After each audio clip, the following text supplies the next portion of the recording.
just long enough to grab groceries, fill up my truck, and answer a call from my sister.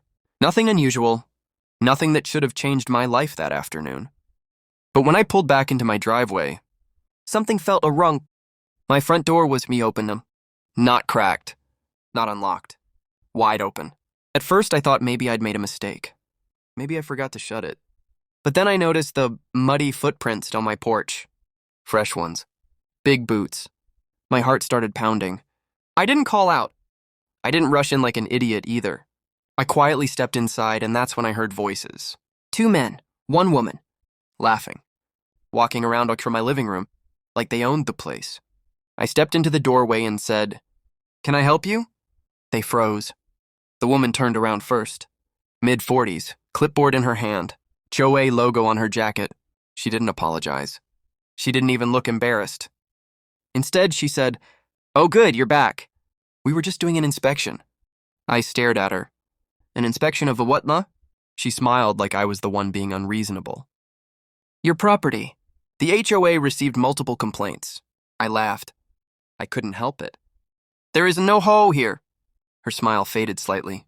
"Yes, there is. Silver Creek Community Association." I walked over to my kitchen counter, picked up my mail, and pointed out the address. "This house is not part of Silver Creek. It never has been." She sighed dramatically. "Sir, we have jurisdiction over this area." That's when I lost my patience. "You broke into my house." One of the men spoke up. "The door was unlocked." "That doesn't give you permission to come inside." The woman rolled her eyes. "We're allowed to enter properties for compliance checks." I stepped closer and lowered my voice. "Not mine." She flipped through her clipboard like she was annoyed at me for existing. "Well, according to our map." "I don't care about your map." Then she said the sentence that changed everything.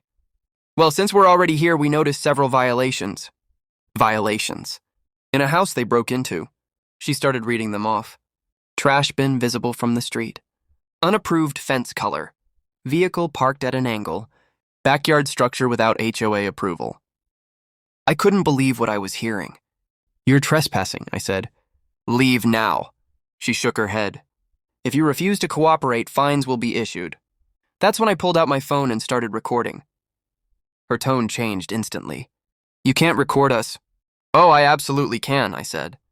"This is my house." She snapped at the 2 men. "Finish taking pictures." They started photographing my living room. That's when I called the police. I put it on speaker. 911, what's your emergency?" 3 people broke into my house and refused to leave.